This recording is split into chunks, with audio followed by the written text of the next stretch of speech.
I'm basically tricking my mind into saying I've already done it. And so it puts you in a mindset where like, I can do this because my brain already thinks I have. I think there's a lot of power in that. It sounds silly, but over time, I've seen that to be really true, even on little stuff. What's going on, everybody, and welcome back to the Abundant Journey podcast. We are so glad you're hanging out with us today. As always, I am your host, Nick James, along with my co-host, Nick Offenkamp. Nick, how are you? Hey, I am doing really well. I'm always glad when we have a guest who's on from Texas, especially when it's somebody who's coming from right next to my birthplace. And so even though I haven't been back to my birthplace of Plano, Texas, I still have the birth certificate, which makes me a Texan at heart. I got that clear eyes, the full heart. Can't lose, baby. But That's right. You know him a whole lot better than I do. And so I won't steal your thunder, Nick. I will let you introduce our guest of honor, and I can't wait to dive into his story. Absolutely. I love it. Well, we got Jonah Hall hanging out with us today, and you did steal a little thunder just because he's coming to Texas, and I normally say where people are coming from, but here we are. So, Jonah, what's up, man? Thanks for hanging out with us. How are you? Yeah, good morning. Good morning. Yeah, great state of Texas. It's not my home place, though. I moved here, 7-8 years ago.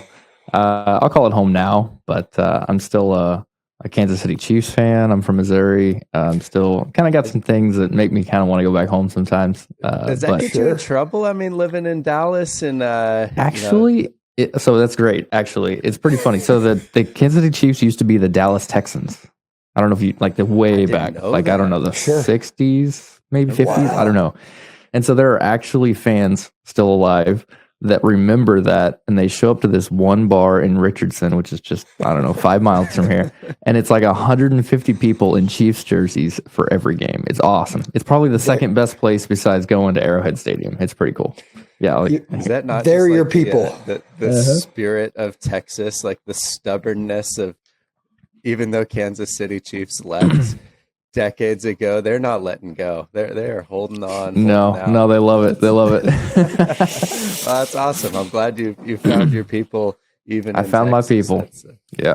That's good. Fantastic. That's good stuff. So Nick mentioned that you're in Texas. For our listeners, what are you doing in Texas? What's kind of the main thing that you're into down there professionally? And I know we're going to dive more and more into your story, but I'd love to just hear from your own perspective what kind of a day in the life or a week in the life of Jonah Hall looks like. Yeah, sure. When I moved here, I just gotten married. Now I got 2 kids, so that's a big part of my life, obviously. Oh yeah. I got a 5 and a 7-year-old. They're pretty awesome. 7-year-old daughter, 5-year-old son.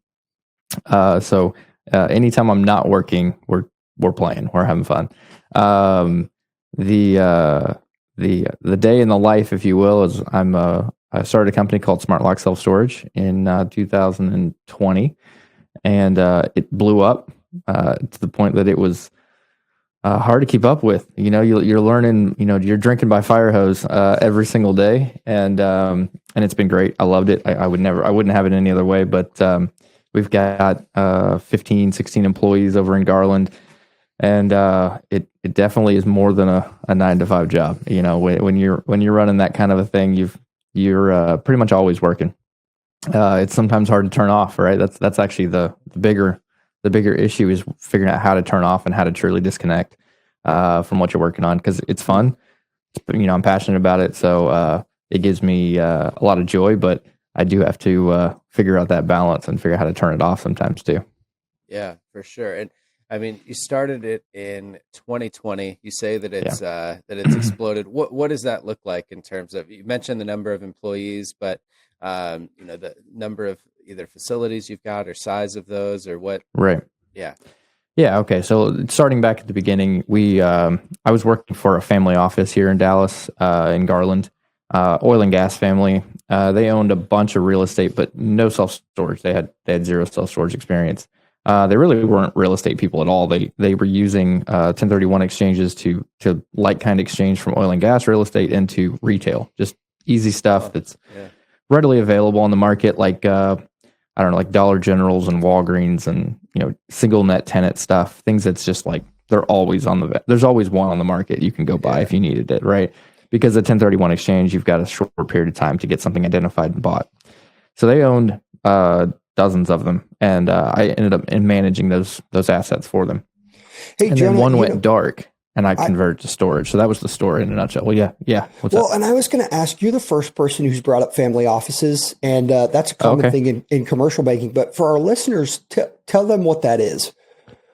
Ooh, I won't sit here and act like I can define a family office, because I think I know there is a definition, a certain number of liquidity and assets or something. I don't know. But in this case, at some point along the way, they started calling themselves a family office. They didn't actually call themselves a family office until after I got there. They were an oil and gas operator. They just happened to have a lot of real estate assets and a lot of wealth. And so they decided, everybody else you're talking to is calling themselves a family office. I think we are too. Yes, we are. Nice. So in reality, they are. I mean, they would meet any definition of a family office as well. But a lot of times, a family office is usually literally a patriarch of some kind, some sort of family that started it. It may not be the family that runs the day-to-day stuff anymore, though. A lot of family offices end up bringing in really experienced people in either real estate or whatever asset classes they like to invest in, or businesses they like to invest in.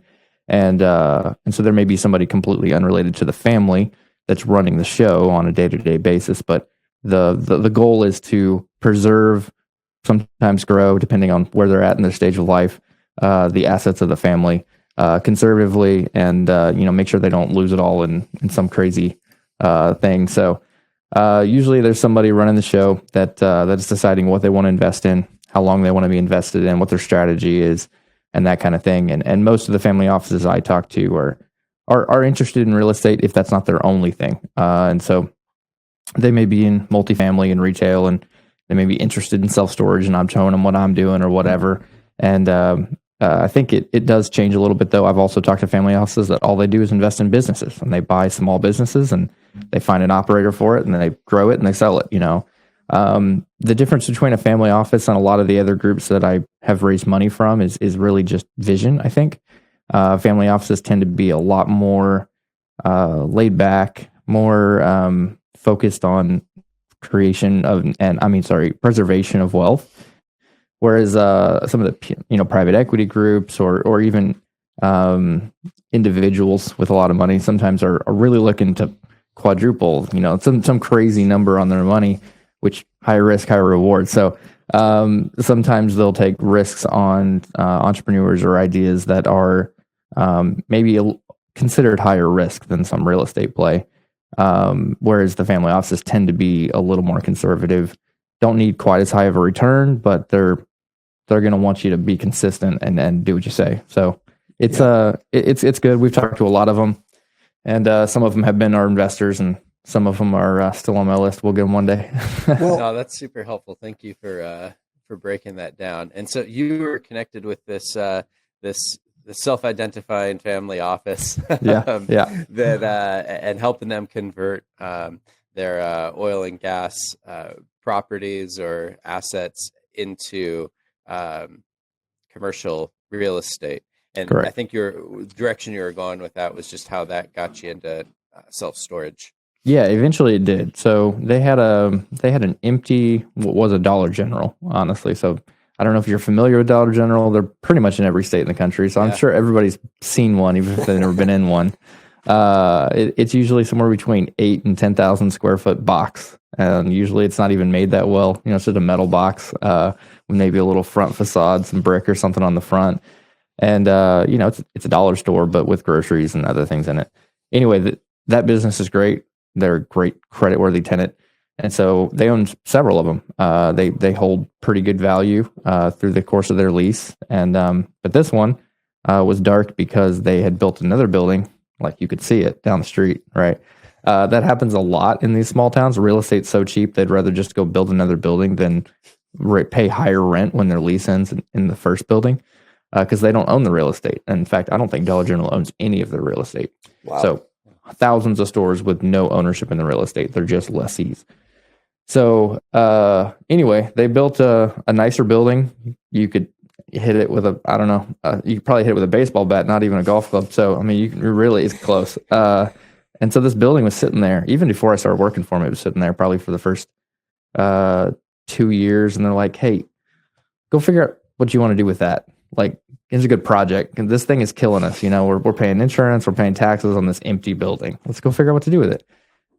So that's what I don't know why self-storage, to be honest. People have asked me that. I really don't know the answer to that question. But somehow it sparked in my head, I'm going to do self-storage. And there were two problems that we had to overcome that really is kind of the genesis of this entire story. One was it was too far away. It was almost 3 hours from my office. So East Texas. And I did not want to go out there every single day of the week to manage a storage facility, right? I'm like, I'm not doing that. So I got to figure out how to make it run remotely. That was one of them. The other thing is I needed to figure out how to overcome the fact that we thought, which I actually learned the hard way or not the hard way, I learned in hindsight that it actually was a good market. But from my limited understanding at that time, I thought, hey, this is at best an okay market. So I've got to really overcome that. And then it was too small. This was the biggest problem. 8,000 square feet in self-storage is not enough to support payroll or any of the major expenditures. So we had to figure out how to automate it. And in this would have been 2018, there weren't a lot of people doing that. There were no people doing it the way we do it now because that technology didn't even exist back then. But there were a couple of people doing it. And so I called both of them.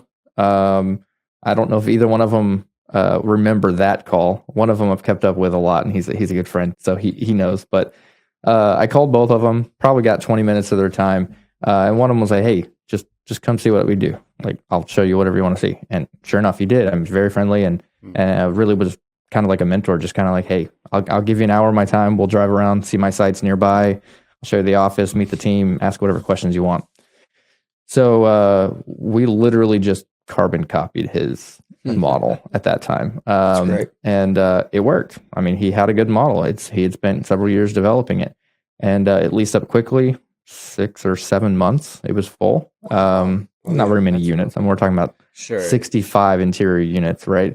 But 65 units, that's 10 a month, and it was full. And you're like, wow, okay, that was pretty simple. And I got to do everything on that first one. That was really how I learned to self-storage. Was I got to be the designer, the GC, I was doing entitlements with the city. I was ordering all the parts and hiring all the subs, and answered every phone call for the first year during lease up, all that kind of stuff. And so it was a good whirlwind of education for sure.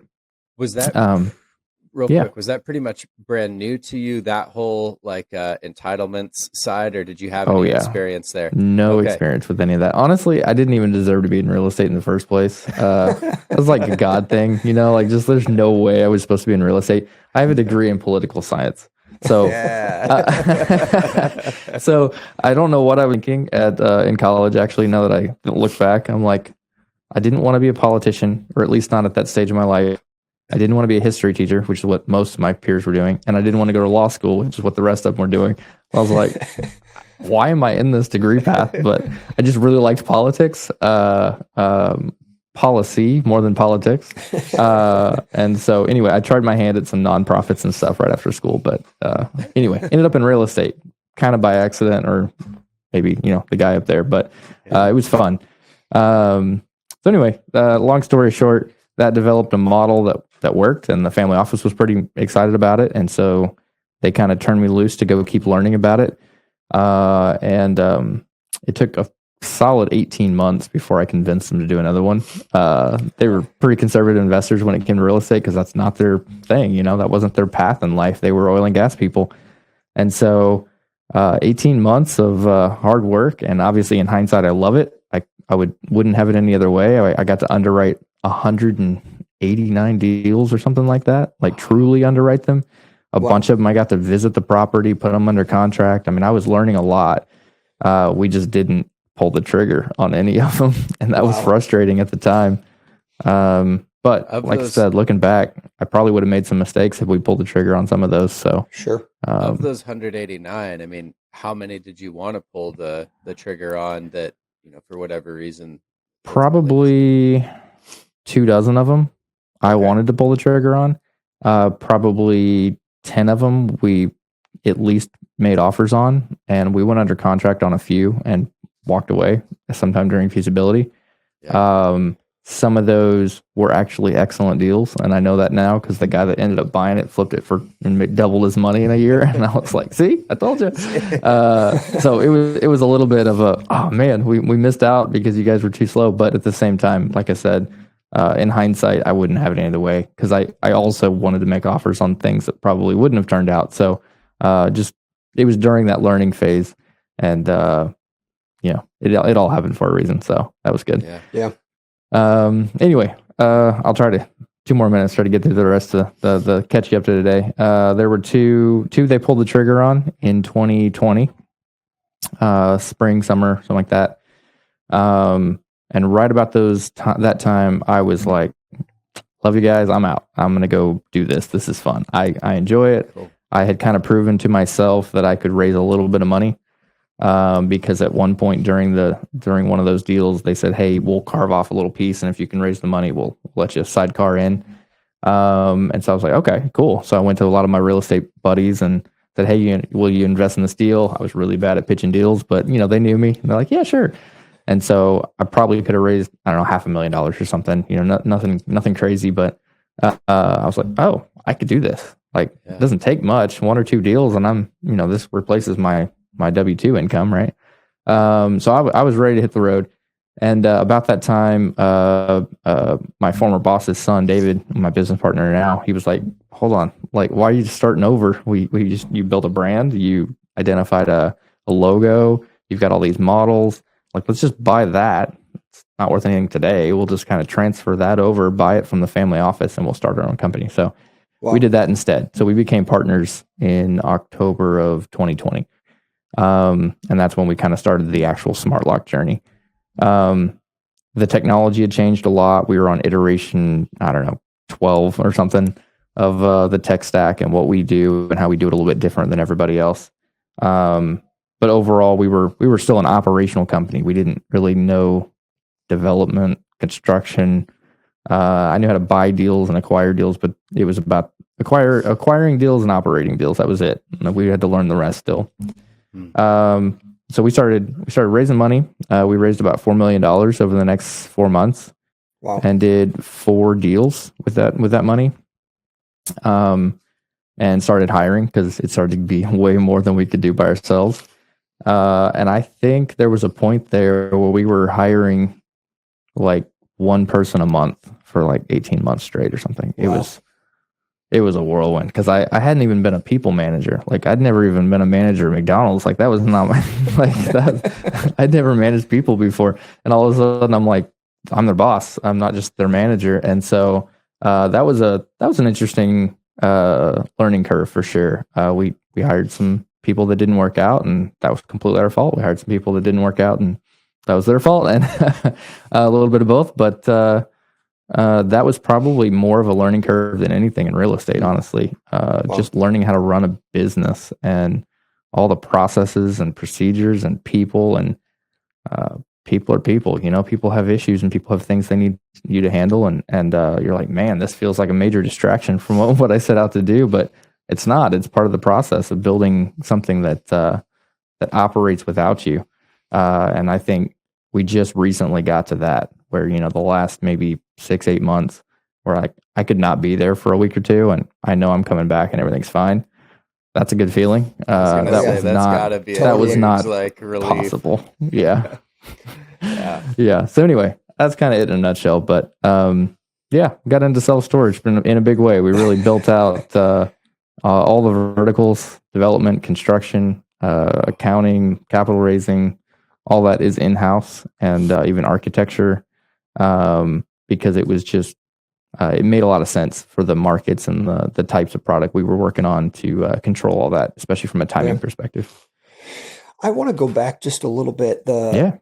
The properties you're talking about and underwriting those 189, and as you guys were growing, was it all conversions, or were you looking at existing facilities?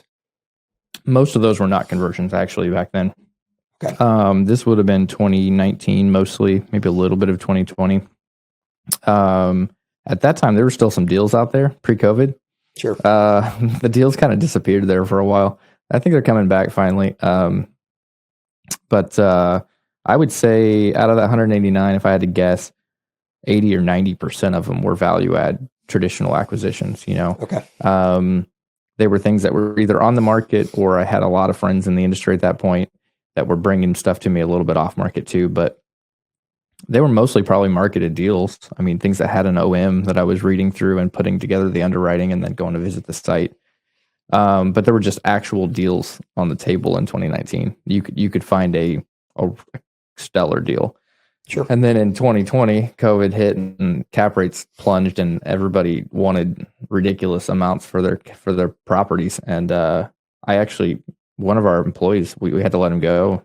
Hey, I can't even afford to pay you anymore because we can't find any deals. Like, that's your whole job, is to find value add deals. And we went from making offers on 2 or 3 a month to finding one every other month or something. And that was just like, whoa, I can't justify an entire, payroll spot to underwriting, 5 deals a month or something, and none of them take off. So it was weird what COVID did to the value add acquisition. And that's why we kind of pivoted and went into the conversion space.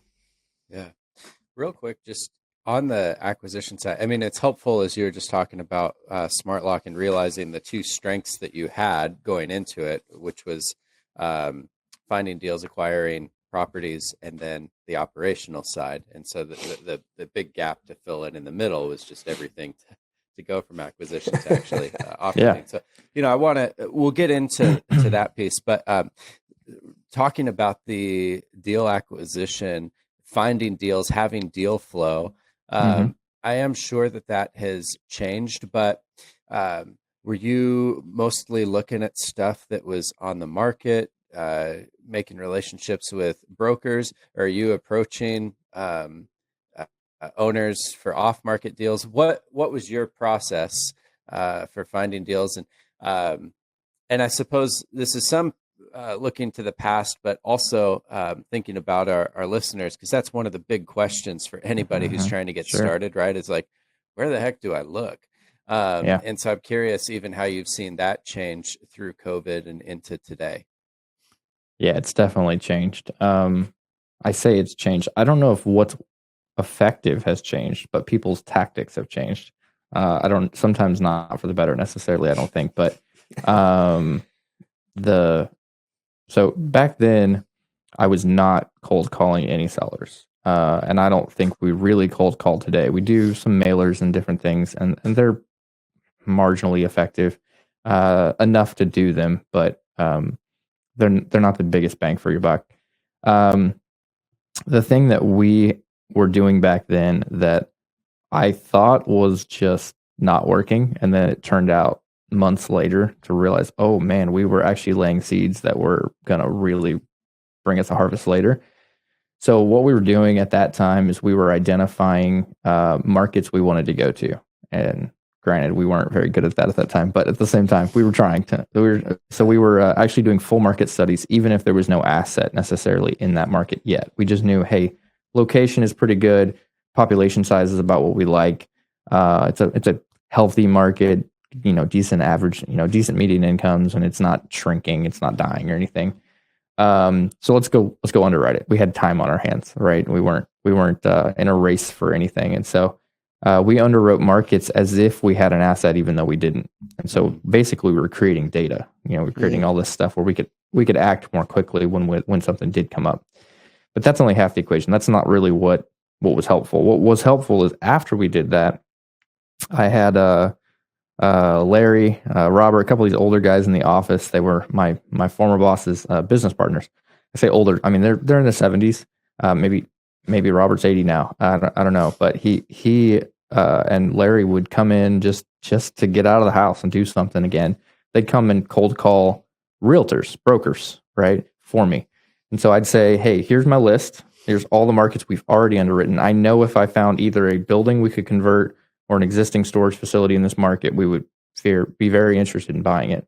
So call the realtor and say, hey, this is our buy box. This is what we're looking for in your little market, and lay those seeds. And so, I mean, very rarely did that phone call end up in anything we could buy, right? That wasn't the point. The point was to build a relationship with that little local realtor that knew that market. He lived there. And I mean, we're talking about some pretty small markets, 10,000, 12,000 people, 15,000 people, these kind of markets, all the way up to a couple 100,000 people. But what was funny is these older guys are so good on the phone. Like that was their entire life. They were calling and raising money from people for oil and gas deals 30, 40 years ago. And they're just naturally good on the phone. They know how to carry on a conversation. Now, to me, it felt like a waste of time listening in sometimes because they're talking about their grandkids and whatever else, but they're building relationships. That's the whole point. Yeah, that's right. And so they would actually build significant relationships to the point that when that deal did come available, whether it was an existing storage, which usually it wasn't, it was a building, they'd call us back. They'd be like, oh, I remember this guy called looking for a big grocery store sized building. Hey, this one's for sale. Or, they'd show up to church next week and the guy that owns the grocery store says something like, oh, you'd sell it? Oh, I know somebody that wants to buy it, and it's amazing. So I would say it took at least 6 to 9 months before that started having any real impact. But then after that, it was for a while there, it was probably half our deals were being sourced that way. People calling us back from, calls we made months ago. And so that really created quite the pipeline. And I think that's still a very tried and true way of doing it because these local people, they know their market. They probably know the sellers. And sometimes these buildings are not listed at all.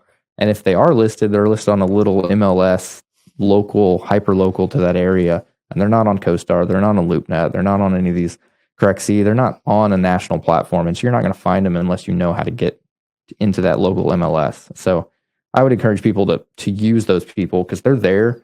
They work on commission. Most of them care about that. Some of them don't, but most of them care that they work on commission and they're going to call you back. And so they have a lot more incentive to answer your phone call and spend some time with you than the seller who probably gets a lot of calls and, it just feels like spam to him at this point. Yeah. Hey, as a real estate broker professionally, I love everything that you've just said. Definitely, that's a good word. Form those relationships with your those local brokers, and if you find good ones, they'll serve you well. That's true. And the other thing that the little caveat that I was amazed with was a lot of these times these were residential brokers. These weren't even commercial brokers because these towns were so small. They had to serve both anyway. They were mostly selling houses, and then every once in a while a commercial property would come up for sale or for lease, and they do that too. But that's not their skill set. But there wasn't a commercial broker in town, so you got what you had. And I was amazed most of the time they weren't commercial brokers. The ones that really cared and called back were taking advantage of an opportunity that somebody wanted to buy a commercial building in their town where they ran the residential aspects. So call them both. Just because they don't list on Google as a commercial, broker or agent, they can still sell commercial real estate, especially in a small market where there may not be any commercial real estate agents. So that's right. Oh, that's good. Yeah. Jonah, as you've been talking through your story, I'm kind of curious. You mentioned kind of learning from drinking from a fire hose with all of these different pieces from management and employees and systems and all of that. We talk a lot about building systems and the necessity for that as you scale. Did you have a mentor or two during that time that was helping you? Was it a lot of books, or was it just simply, hey, we're going to stumble forward and just keep building this thing, or maybe all the above? It was all the above. But so I'll answer your first question. Did I have mentors? Sure, I definitely did, and I highly recommend everybody has mentors. Like there are people that are way older and wiser than you are that have been through everything you're going through, pretty much. But I didn't have them like coaching me along the way or anything. It wasn't like I had a coach, So I had mentors I could ask specific difficult moment questions, or if I didn't know anything about something, I knew who to call, and that's valuable.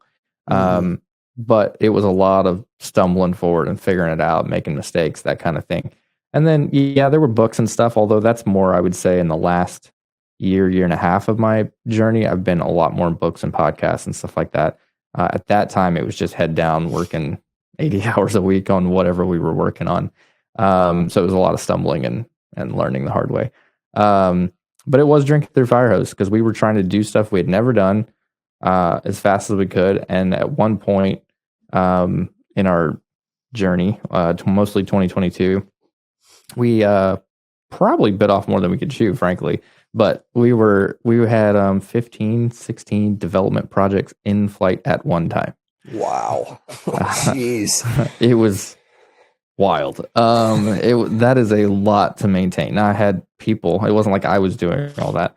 I had construction managers that were managing construction. I had development guys that were handling the entitlements and the design and the, variances from the cities. And I had, somebody communicating with I was doing most of the communication with the investors, I guess, but we had people for most of the aspects. It wasn't like we were doing it on our own, but still 15, 16 projects at once is a mind-blowing number of phone calls that have to be made and things that have to be checked and double checked and triple checked, and it was a lot. And so you learn a lot of things simply because you didn't have enough time in the day to keep up with it all. And so you're like, ooh, I know how to prioritize that next time because I should have made that call before that call.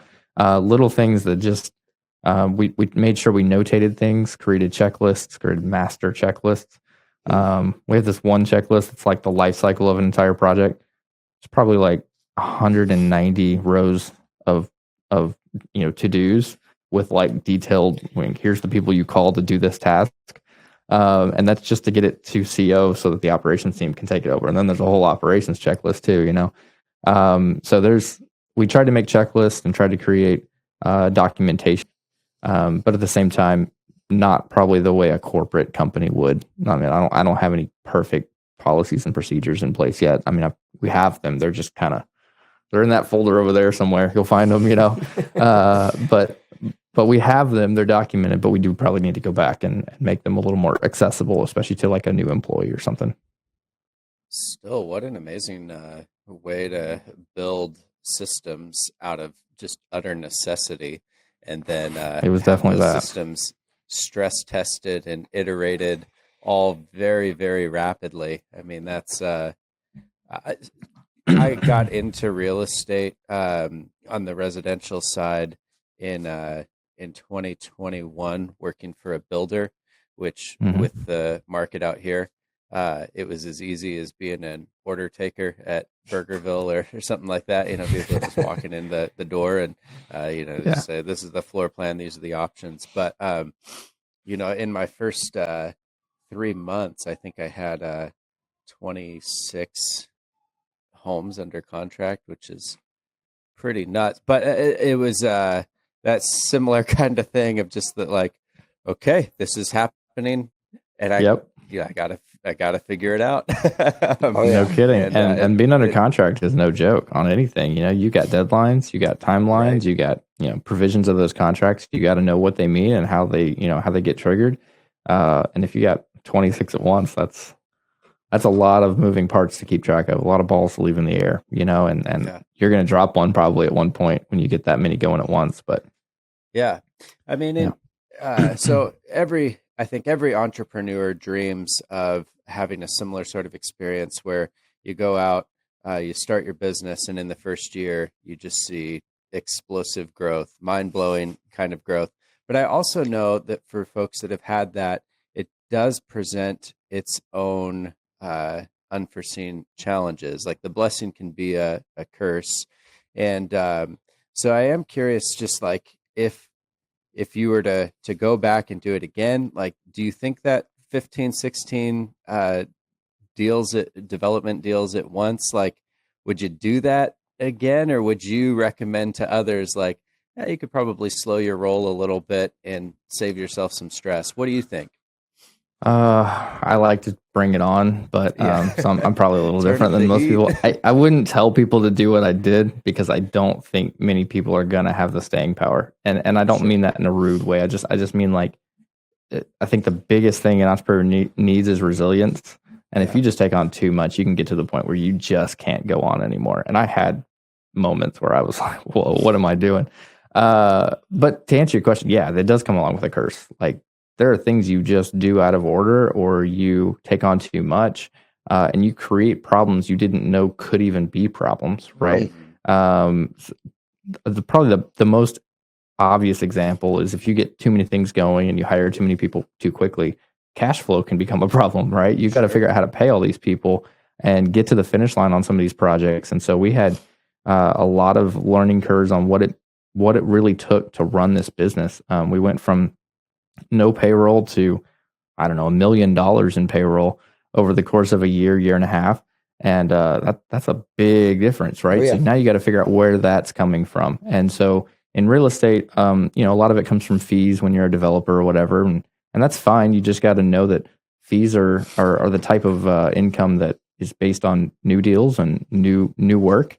And it's not consistent. It's not consistent enough to be relying on. And so you need to know, hey, I need to figure out ways I can create consistent cash flow too. So that's like for us, it would be the property management side. That's consistent cash flow, right? That's based on a monthly return that you're going to get based on the properties that you're managing. And so little things I learned a really hard way, right? For example, if you're a property management company and you don't have minimums and you're opening brand new facilities, you're bleeding cash for the first several months, right? As the operator, right? You're not them; they're bleeding cash too, but in a different way. The real estate assets bleeding cash too, but they accounted for it. I didn't. They had it in reserves, or the bank had it in reserves, whereas the property management company still has employees, still has all that hours of work, even though the property doesn't have any tenants in it yet. And so we were not charging minimums. And I think that's something that I learned the hard way, that it took us probably a solid 12 months longer to hit profitability than it needed to. That's a long time, right? And 12 months can kill some things. Thankfully, we were moving so fast that we made up for it in just pure volume. And so we had enough fees coming in to make up for the fact that certain parts of the business were not making money. So yes, would I do things different? Yeah, sure. I would do things in a different order. I would go create certain cash flow to create, the opportunity to hire that next person and not just hire them on pure faith, maybe. Well, I would to some degree, but I'm a big fan of some of the guys that I hear that are talking about how, you create a cash flow stream and then you don't look at that cash flow stream as more cash for you. You look at it as one more person you can hire. I like looking at it that way now. That's not how I was looking at it 2 years ago when we were making all those hires. And so if I had, we probably would have hired at better strategic times and maybe not quite so early on certain pieces and stuff like that. Not to mention hiring is its own, it's a lot. Hiring and training is difficult and time consuming. But anyway, you create some curses along the way too, and things that are really challenging. I think people underestimate how hard it is to make it through that first year or two of any business, even if you're not going at light speed. Totally. Well, and you were able to sit for a couple of years and learn under that umbrella. So super thankful for that. Yeah, that's I'm sure attributed to a ton of your success. Let's talk a little bit about the existing state of the storage industry. I know everybody likes to talk about that. There's that classic saying, "Oh, if I only got in when Jonah did." I made that saying up. But, a lot of times people, hey, they're looking on and saying, hey, I want to get going on this. But there's definitely more eyes on storage. There's a lot more big players in storage. So maybe what are you guys doing today to stay relevant, to keep moving forward? I know in some of our conversations, you've talked a lot about that self-management side of the business and how you're pushing that forward. So talk a little bit about that. Yeah. Actually, let me caveat one thing. You said something right there that made me think, I think people need to hear this. I think the biggest thing is just action. You just got to take action. It doesn't matter if there's more players or more eyes on it or the economy's bad. Like, just go do it. It'll make up for itself. Yeah, maybe your returns won't be as good as they were 3 years ago or vice versa or whatever. But you'll learn. And then when the market does change, you'll be better equipped to take advantage of that too. It's good. And actually, I don't think it's a bad time. Just at a high level, I think it's actually a great time to get into self-storage. There's going to be a lot of people that are kind of in a bad place because of the interest rate. So if you can find a way in, and you don't have to have the cash, you can go partner with somebody that has the cash. You can learn a different aspect of the business, but get in it and do it now. And then whenever these times get a little easier for you to buy one, you can get in one. So anyway, that's the big thing. But yeah, we did build a operating model that was pretty unique and something I'm really proud of and really excited about. It's really tech focused remote management, and so I didn't want really early on. I knew I wanted to create as autonomous facilities as I could. I wanted self service. That's kind of our tagline: self service, self storage. We wanted the people to roll up, not having any knowledge about how to run a unit, and just be able to rent one in 5 minutes and move in on their own without even needing us, right? And we've achieved that, and that took a while, and that took a lot of different technology vendors to be able to kind of piece together that experience. But when someone rolls up to our facility, even if it's 9 o'clock at night and they're sitting in their U-Haul, and they're like, I really want to get in this facility. All our competitors in most of these markets are closed. We're the only one they're going to rent from because of this technology stack.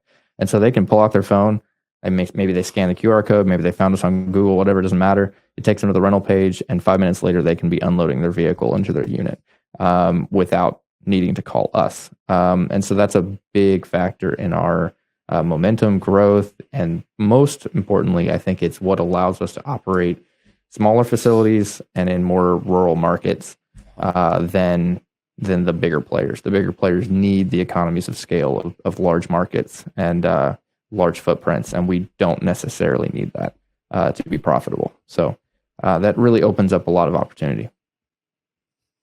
And is that automation and tech stack that you're referring to, how much of that is proprietary versus how much of that is really you? I mean, you mentioned having to find a lot of different vendors, but I don't know, what's it look like to build this? Yeah, well, that's the great thing. You can do it too. There's nothing proprietary in it. It took a lot of work, and 3 years of testing and beta testing and being guinea pigs and things you don't even have to do anymore. So I like to say, people, you're welcome. I did all that really painful crap. Thank you. But you can do it too, and I'm happy to show you how. There's a few other people in the country that are doing something similar, different tech stack, but same philosophy, and it can be done in several different ways, really. But the cool part is the big REITs haven't caught on really yet. I mean, I say they haven't caught on. They're smart. Don't get me wrong. The REITs have lots of data. They know what they're doing. The problem is they're too big and they can't move nimbly like we can. We want to try a new product, test something on a facility, and just test it just like the next day. Whereas, for them, just making the decision might take 2 months and a couple board meetings. And so, you just have this ability to test things and push limits. And so we've been doing that solid for 3 years. And so now we've got a tech stack we're pretty happy with, and it allows us to do all of those things. That doesn't mean we've stopped. We continue to try new things. New technologies are brought to my attention all the time, and some of them we immediately go, yeah, let's try it. Let's see if that helps the implementation even better. Because the idea is to scale. We want to own hundreds of assets eventually, and to get to hundreds and operate them well. Every little piece of efficiency I can create is going to be more important than it is today. And so we try to think long term when we're implementing procedures, we're implementing technologies, we're implementing platforms to think, is this going to be the one that scales all the way to 200, or is this a middle ground step, or is this really just a fix for today? It's good. But you can do it. It's a lot of different vendors. The way I'm doing it currently, it's probably like 8 different pieces of software and hardware. But they all work together. You just have to be the one to really push them all to sync their systems up. The only thing that was proprietary along the way was some of those companies didn't communicate well when we first wanted them to. And so my partner David was a software engineer, and he was able to kind of speak their language and get them to that point, even maybe earlier than they would have otherwise. And so maybe there were some things built along the way, but nothing today is truly proprietary. Everything is technically off the shelf, and it's actually very purposeful. I want to be able to sell it one day, and I want the guy that buys it to be able to operate it just like I do. Otherwise, it's going to lose value, right? If they can't operate it the way I do, then they're going to underwrite it differently. And so I want it to be able to have that same value to somebody else that it does to me. That raises another question for me. One, just all of that as far as building for efficiency and thinking future forward, that's all amazing. But you kind of started to suggest like exit strategy and Mm-hmm. vision. And so we've had a lot of different real estate investors, multifamily, self storage.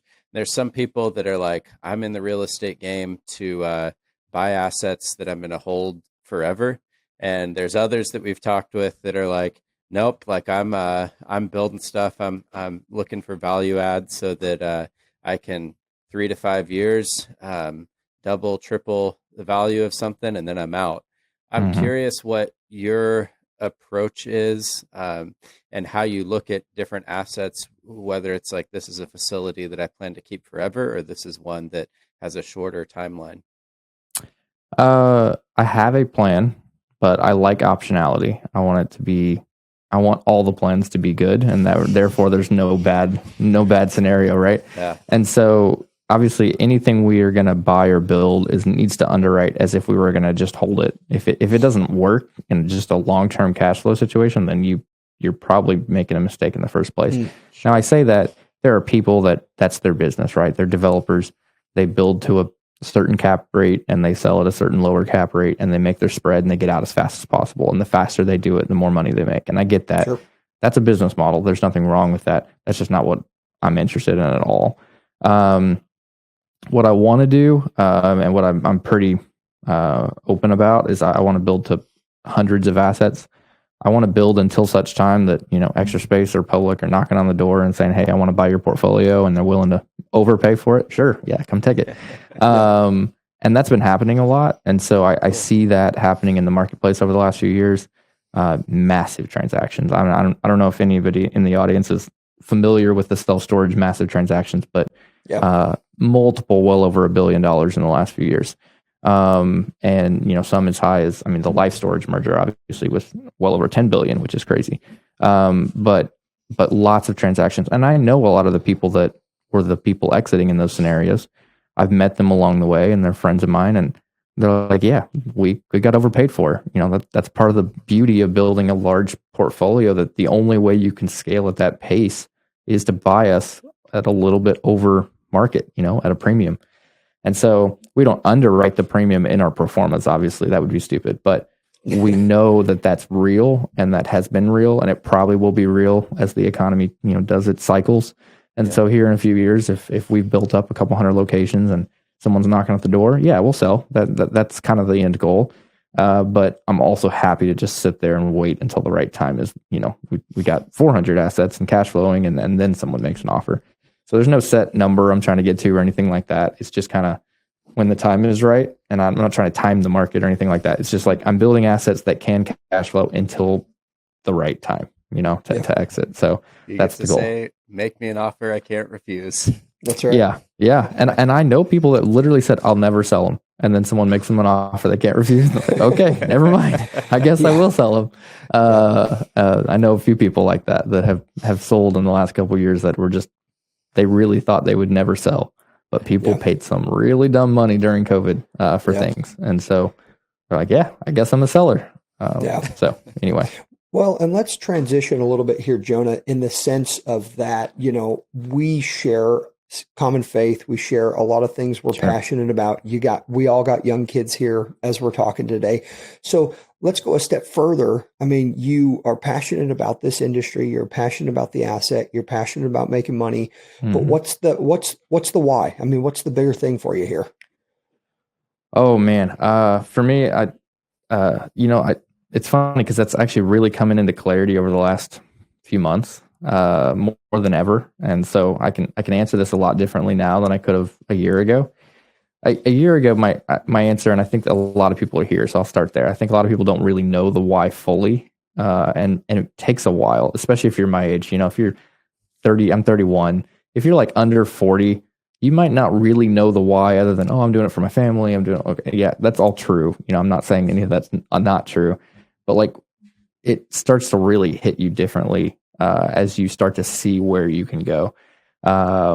So I think my answer would have probably just been, I just want to love what I do.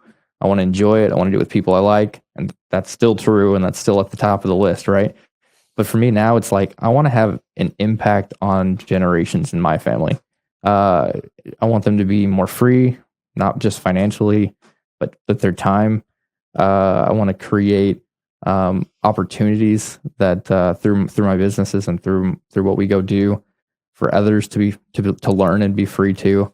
I love teaching. I love teaching what I'm learning. It's fun.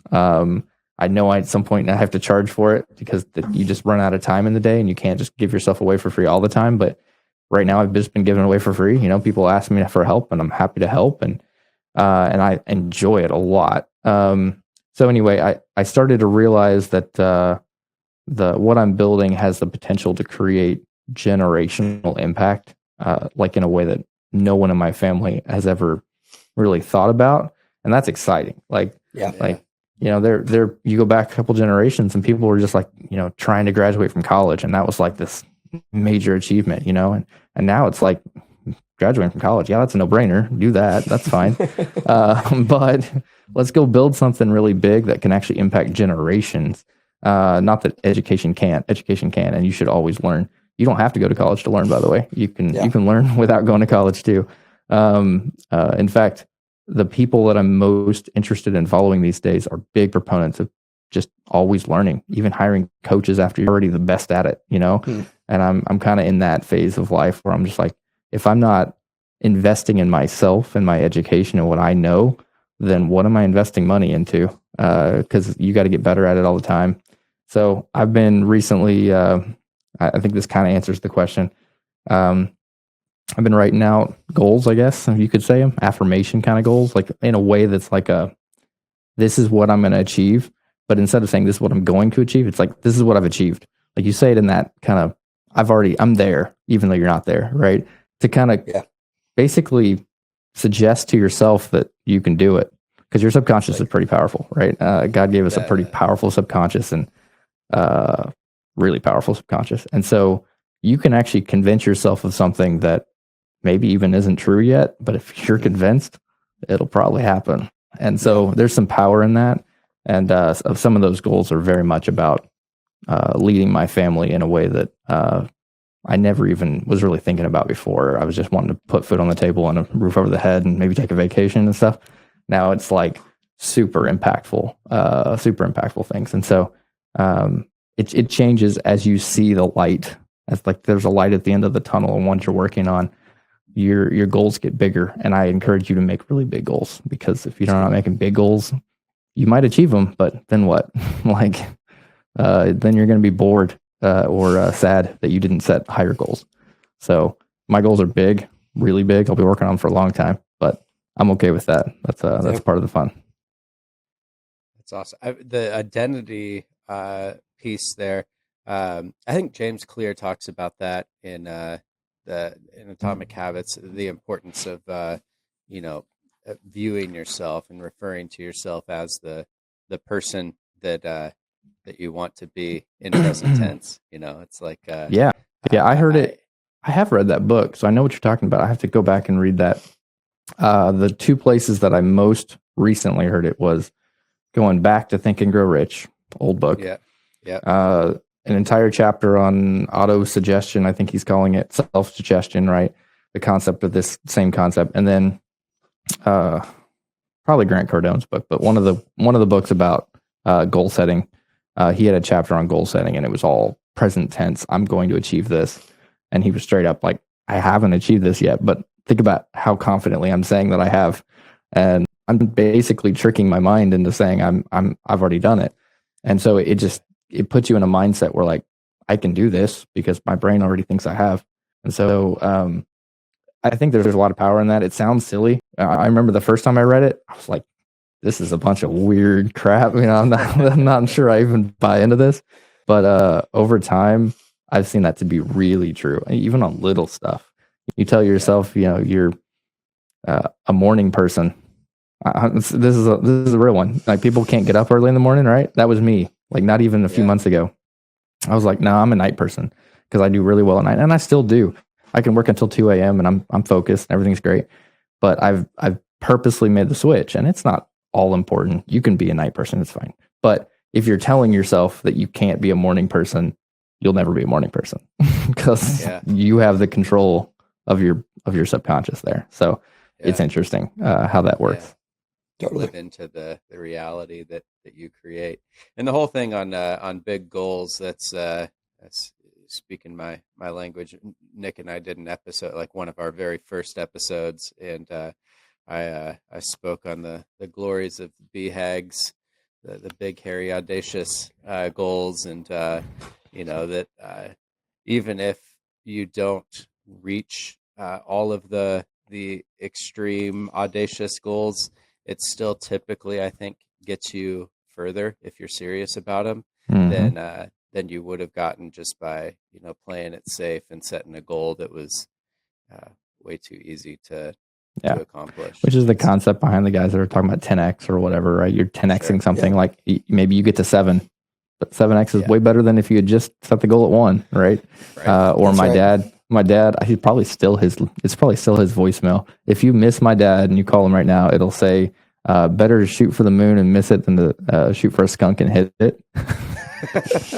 and then he switches it and says, if you aim for the moon and miss, at least you'll land among the stars or something like that. I mean, he's kind of got these little quotes and stuff, and it's the same concept, right? You aim high and you'll hit something way higher than if you'd aimed low in the first place. So, yeah, that's an amazing line. I love that. I've not heard that take on it. Yeah, it's a pretty funny one. He's full of the quips. I definitely grew up with a lot of quips. They didn't mean as much to me back then, but I appreciate them a lot more lately. Now, being a dad, I mean, you've been a dad for 7 years now, but are you starting to see those coming out yourself? Are your kids at the age where they appreciate your dad jokes and quips? Probably not quips yet. Practical jokes, though. My dad was a practical joker, so those are fun with young kids. The quips are not there yet, but they'll get there soon, I'm sure. They're smart kids, so they'll get to the point where those are funny or memorable. But right now, it's more of the practical jokes, which we like to play with. So that's good. That's good. Well, let's jump here in the last minute of the show. This has been a great discussion, and we usually wrap up every show here with the same 4 questions, our gold nugget round.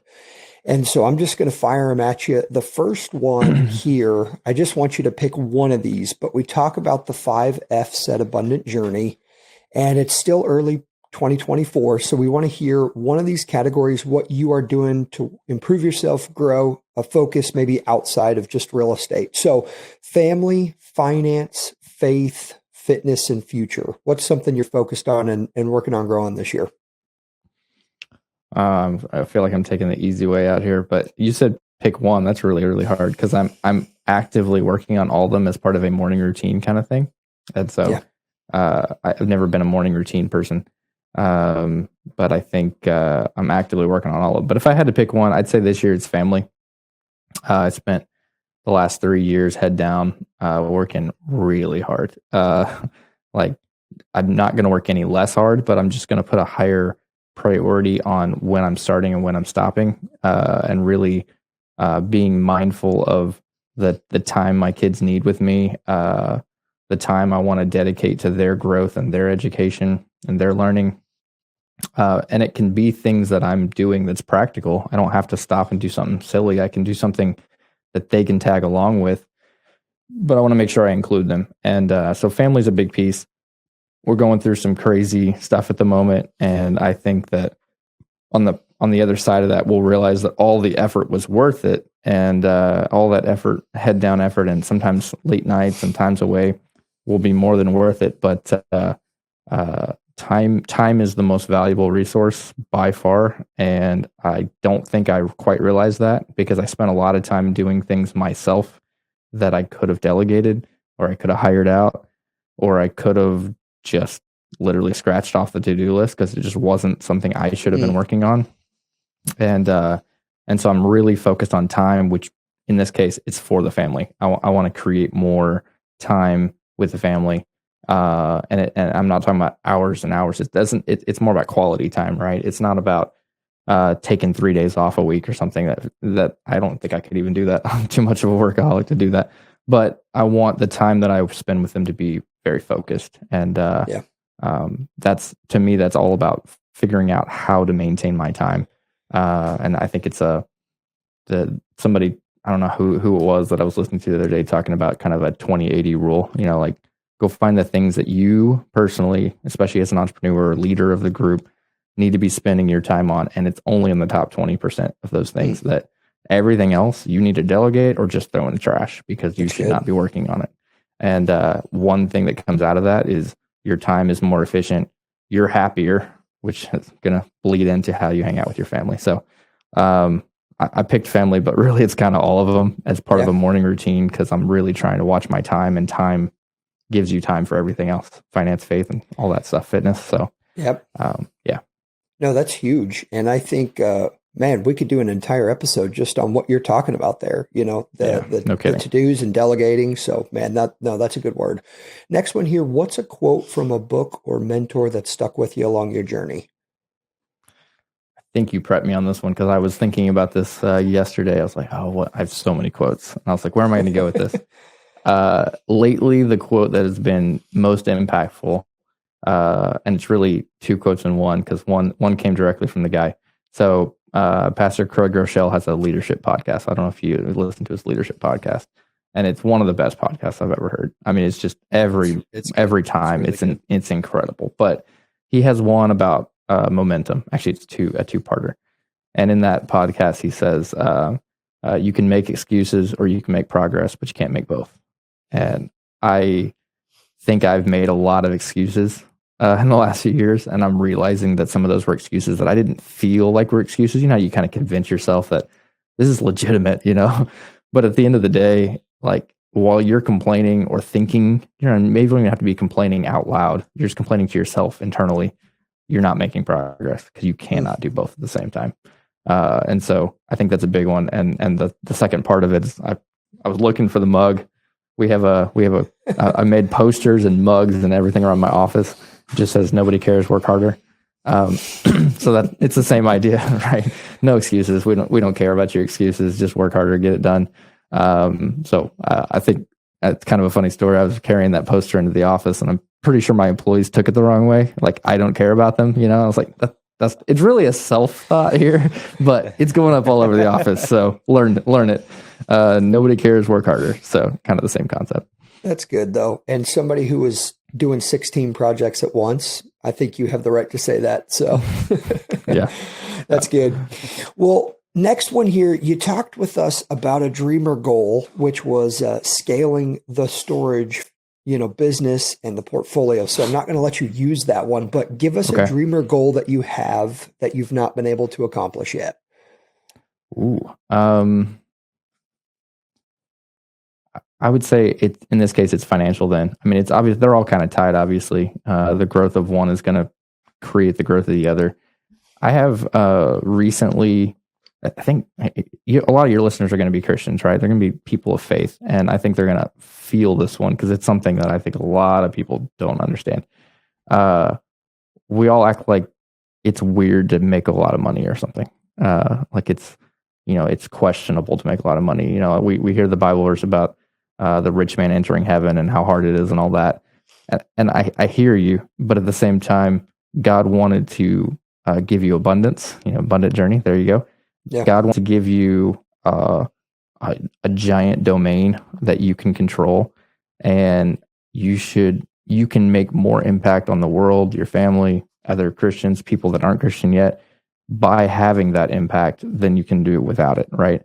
And so recently we set some financial goals that are big, frankly, too big, like to the point that I'm like, I say it out loud and I'm like, I'm not going to change it because I believe in the whole idea of big goals. And if I go lower it, I'm going to be, secretly kicking myself for lowering a goal when I didn't need to. But I look at it and go, that amount of money, if I were to make that amount of money, I couldn't possibly spend it all.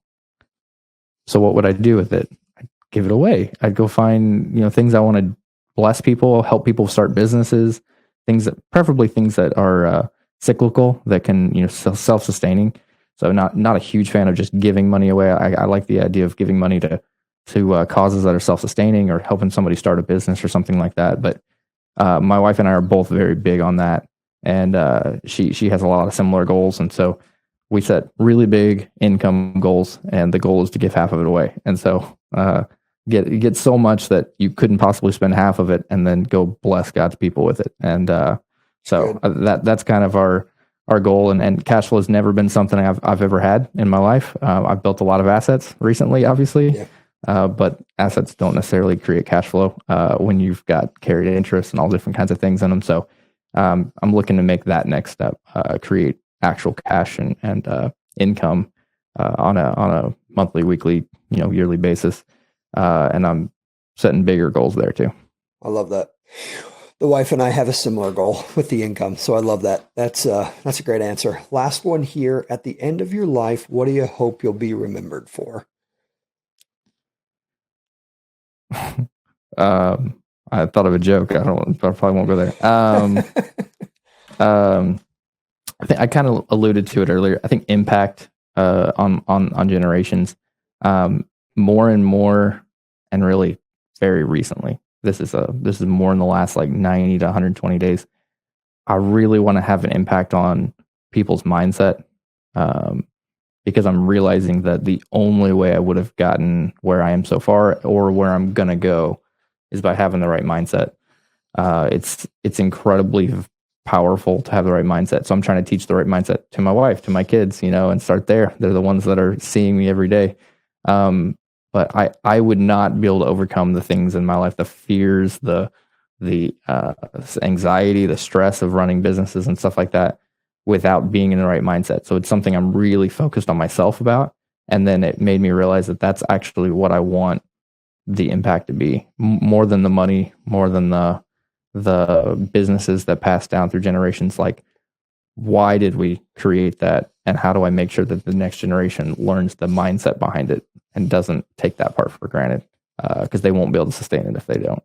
So, dude, that's so good. And it all just, everything that you're saying fits together in that while it's awesome to be able to build a huge portfolio of properties and make an incredible amount of money, the money in and of itself is not the thing that is ultimately satisfying or that ultimately sustains. That it's what you can do with that, the kind of impact that you can have, and how there are things that transcend money, like having mindset, having the right sort of attitude and perspective to life. And so anyhow, I love what you're building. I love the depth of the conversation here and with you, because it's funny, you think people, I think they have this idea of what self-storage is and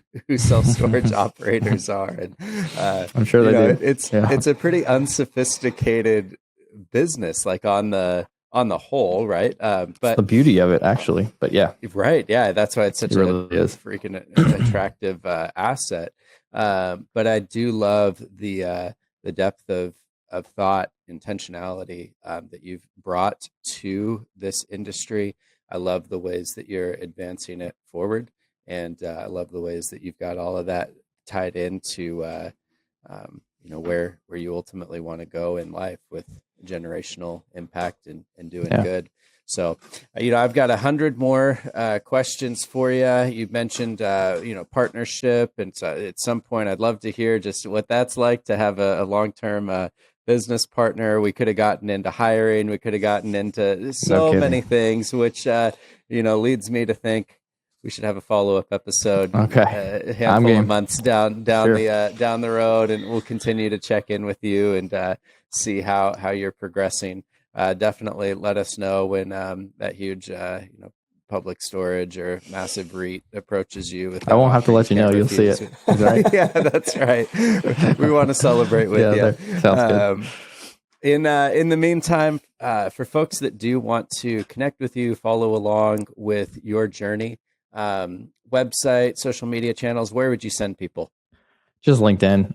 You can find everything else from LinkedIn. LinkedIn is kind of the platform I use because it's such a business entrepreneurial focused platform.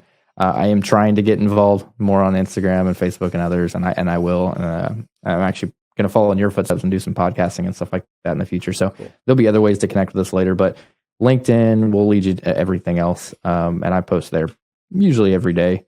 Something that I'm thinking about. That's kind of a new goal of mine for the last month or so, is to post every single day. So I'm going to try to post every day on what I'm thinking about, what I'm praying about, what I'm reading, or maybe it's just the challenge of the day and how I'm going to try to overcome it. I don't know.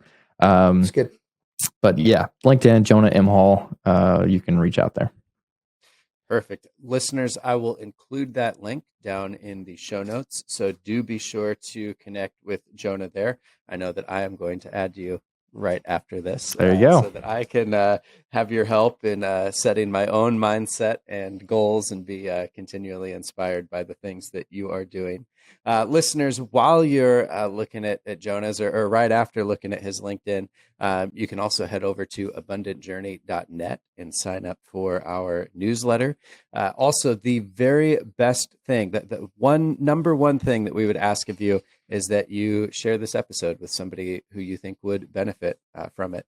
That not only serves your friend, but it also helps us grow our listenership and audience here so that we can inspire more entrepreneurship for good and help others along the way in their own journey towards abundance. So please do that, and look forward to connecting with everybody again real soon. Jonah, once again, man, this has been awesome. Thank you so much. Appreciate it, guys. I didn't actually realize we were all going to be on the call at the same time. So I like 3 people on a call. It's actually way better than 2. Totally. I don't know if you know that, but I've been on some other podcasts, and it's harder to keep everything going. That third person is kind of filling in the gaps or knowing where to take it next. That's fun. Yep. I like 3 people on a call. It's cool. Well, you got Nick and Nick here coming at you. So glad that you jumped on, man. Well, good. Well, listeners, again, thanks for hopping on with us. We will be back next week with another episode. Until then, keep working hard.